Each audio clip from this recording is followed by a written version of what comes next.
Isa sa mga matagumpay na adhikain ng panahon ng pamahalaan ni Pangulong Ferdinand Marcos ay ang programa ng agrikultura.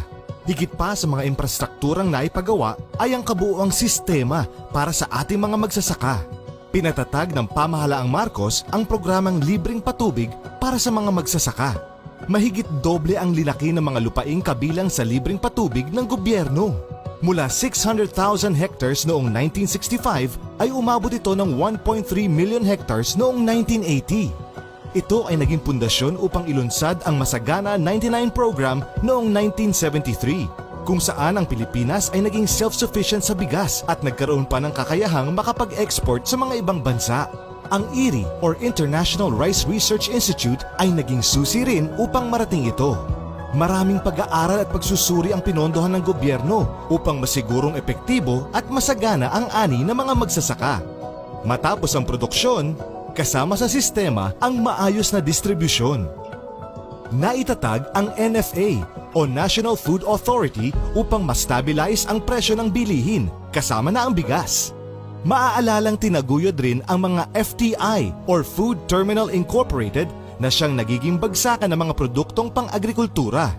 Ang kasama sa DIWA program naman o KADIWA ay itinatag noong 1968 at nagkaroon ng 252 KADIWA centers o rolling stores upang mailapit ang mga subsidized food items sa mga nasa rural areas o kaya namay sa mahihirap.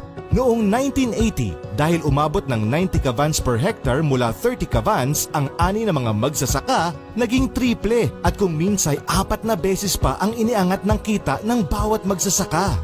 Isang buong sistema ng agrikultura na saklaw ang pag-aaral, produksyon at distribusyon ng mga ani.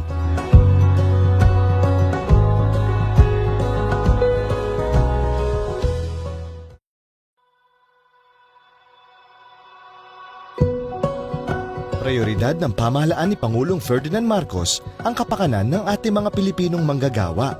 Noong May 1, 1974, Labor Day, pinirmahan ni Pangulong Marcos ang Presidential Decree No. 442 o ang ngayoy mas kilala bilang Labor Code of the Philippines. Ito ang naging gabay at proteksyon ng manggagawang Pilipino.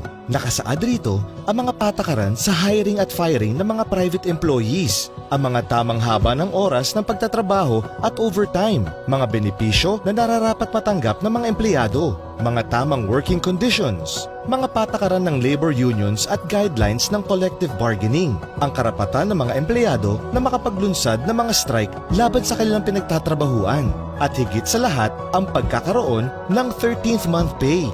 Kabilang rin sa PD 442 ay ang pagkakabuo ng Philippine Overseas Employment Administration o ang POEA upang formal na matugunan ang recruitment at placement program para sa mga Pilipinong manggagawa na patungong abroad o kaya'y pasakay ng barko.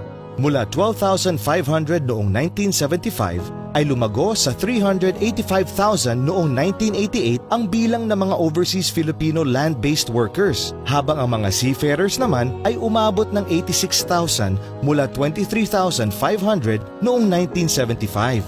Mahigit 10 milyong manggagawang Pilipino ang kasalukuyang nasa labas ng ating bansa, mga profesional, domestic helpers, truck drivers, entertainers, nurse at doktor, caregivers, computer at IT experts, at iba-iba pang mga larangan. Tila kahit nasa ang sulok ka ng daigdig ay may Pilipinong manggagawang babati sa iyo. Ang Executive Order No. 797 naman ni Pangulong Marcos ay siyang nagtatag ng Welfare Fund for Overseas Workers upang magkaroon sila ng insurance coverage, legal and placement assistance at mga remittance services. Mayroon ding retraining program para sa OFW na bumalik sa bansa para madali uling makahanap ng hanap buhay. Mga batas na tunay na nangangalaga sa kapakanan ng manggagawang Pilipino mula noon hanggang ngayon. Yan ang McCoy Nation Building.